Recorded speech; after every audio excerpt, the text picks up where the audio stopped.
Hello, welcome to my photo studio and to ProPhotoLife.com. In our first DIY lighting video, we did a basic tabletop setup. Today we're going to do something a little bit larger. We're going to get a little bit more sophisticated, but we're still going to be using the handmade acetate screens for diffusion and the stick-in-a-can light stands. So let's take a look. I think you'll be surprised at the versatility of the stick-in-a-cans and all the different roles they can play in the studio. We're going to start out making a boom using a stick-in-a-can and a 1x2 piece of wood that's formed into an L bracket using a metal bracket just to make a simple L shape. We'll hang our clamp light on the end of that. You can see it's not going to be super steady though. We need some way to weight it down or balance it out. So we can take another stick-in-a-can and clamp it to the back side. You'll see that the wood in these stick-in-a-cans is anchored on the outside of the can. Well, it's on the inside of the can, but toward the edge. If you just plunge it into the center, you're not going to be able to do things like that.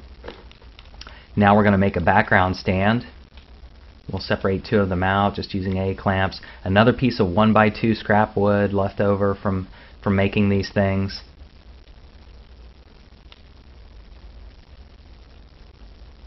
Clamp each side in.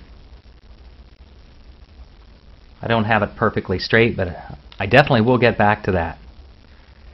So we pull the paper down. I've clamped the paper on the right hand side with an A-clamp, and now I'm going to use regular old packing tape to hold it to the floor.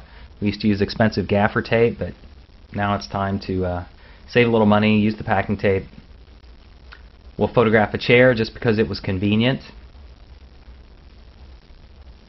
And now I'm going to set up a diffusion screen to work with the boom.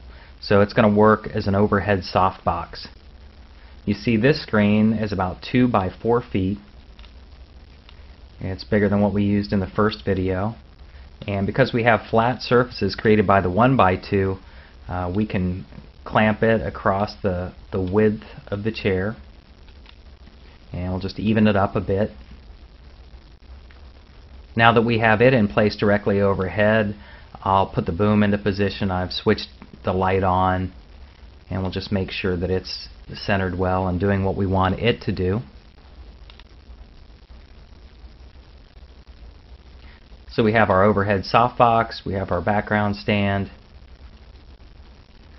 Now we're going to bring some lighting in from the side using an even larger screen, probably 4 by 6 feet.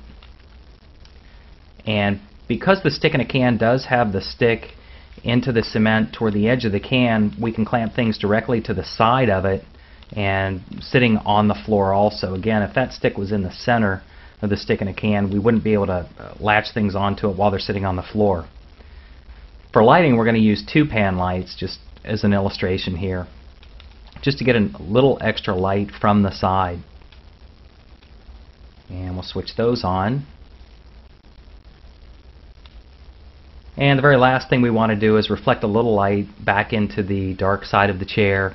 And instead of using foam core this time, we're going to use a sheet of silver paper that was purchased at the local craft store.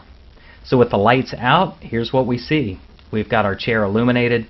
We've created a background stand, a boom, a softbox, and a side light using nothing but the acetate screens and the stick-in-a-can. And here's what we get. It's a pretty nice looking photograph. Nothing too sophisticated, but this demo was really just to show you the potential of all the things that you can do with these setups. Thanks for watching another one of our DIY lighting videos. We'll be making another video soon that will show how we construct the screens so that they perform the best, and also the stick-in-a-can so that they are durable and long-lasting. We'll have supporting technical details on the website, ProPhotoLife.com. Showing where you can get the materials that you need to make them. So I hope you've enjoyed this, and I hope to see you at the website. Thanks much.